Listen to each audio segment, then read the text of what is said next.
This is an ammunition factory. This is where bullets are made. Quality check. Containing boxes. Then delivery. Crossing the ocean. Being loaded into a gun.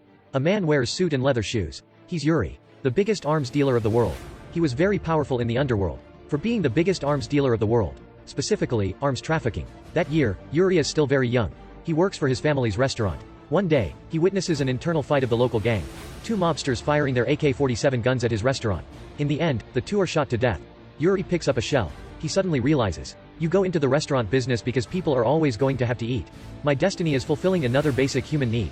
But arms dealing earns much more than restaurant business. Starting with a gun, Yuri sets off on his path of arms dealing. At the beginning he has no fund, no relationship, no experience. The veteran of the underworld also looks down on him.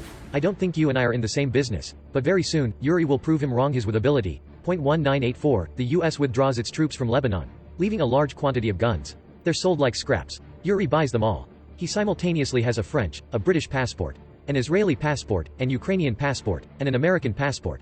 Therefore, he can deal arms everywhere on the world. He deals with whoever can pay. He doesn't care what the guns are for, who they're for. He deals with the left wing, with the right wing. He deals with terrorists, but also with pacifists. He sometimes even sells guns to opposing parties. Morality means nothing to him. Wherever Yuri goes, war comes. That place becomes hell on earth. So many call him the Merchant of Death. He even makes up code words to use in trading. For example, rocket launchers are mothers, and rockets are children. AK-47 is called Angel King. The Angel King will arrive tomorrow. He sees with his own eyes how a Lebanese child is shot with his gun. One time, he gets shot in the stomach by a Colombian gang. He even blows up a partner of his. This kind of business is like playing with fire. He knows that very well, but he always escapes dangers and makes a fortune. 1991, following the dissolution of the Soviet Union, Yuri bribes the officials to buy a large quantity of weapons, ammunition, tanks, aircraft. He has gotten insanely rich. He has bought all of the deadly weapons that we can only see on TV. He has succeeded. From a restaurant server, he's become a powerful arms dealer, with a fortune of hundreds of billions, and a huge empire of weapons and ammunition. Yuri introduces a magnum gun to the president of Liberia. Next to them, a soldier is flirting. The president sees this and aims the gun at him. Yuri is frightened, but he immediately regains composure. No, you're gonna have to buy it. It's a used gun.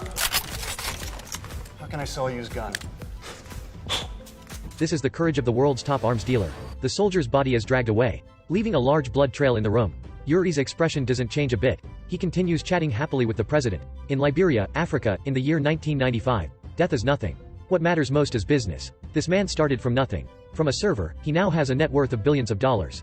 Arms dealing is an heartless business. Wherever he goes, war follows, dead bodies pile up.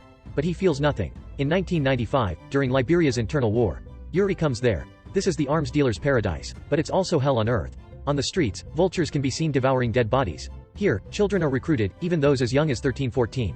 The AK-47s in their arms might be as tall as them. A bullet from a 14-year-old is just as effective as one from a 40-year-old, often more effective. That year, Yuri's son is also 14 years old. Yet Yuri is giving a 14-year-old Liberian child a gun. That child might die at any second. With the money he earns, he buys a telescope for his son. Different people truly have different fates. The thing Yuri is most afraid of is peace. Peace means canceling orders. That day, he receives a phone call. The customer requests to return the goods for a potential peace treaty. Yuri gets mad. Truce? What do you mean truce? The guns are already on their way. When they say they're gonna have a war, they keep their word. That day, Yuri's cargo plane containing weapons flies to Africa. Midway, it gets intercepted by a fighter aircraft. He'll be caught if the plane lands at the airport. So, Yuri forces the pilot to make an emergency landing on a crowded dirt road to destroy the evidence before the police arrives. Yuri picks up an AK-47 and give it to a farmer. Soon after, a huge crowd gathers. Strong men, women who were washing clothes, children who were playing. They take guns like free samples. Some take guns, some take rocket launchers, some take grenades, some even bring home boxes of weapons. Yuri is now this African country town's hero. All of his goods are gone in a flash. He even friendly shouts, "Don't forget the bullet." What's funny is that in the end, even his plane gets destroyed by the poor people, leaving him all alone. This is the only movie to have been invested by arms dealer. Real guns were used. The AK-47s were all real. The 100+ tanks in the movies were all real. The Hollywood's prop team was too slow and too expensive. So, the director contacted an arms dealer. The goods arrived the day the deal was finalized. Lightning speed. These tanks were delivered to the crew. The director even visits the nearby country to prevent to be mistaken as planning an armed coup. After they finished filming, these tanks were sold to the battleground of Libya. They were used till Gaddafi's period. The crew had such great backing, thanks to Nicolas Cage. He came from a long-standing wealthy clan.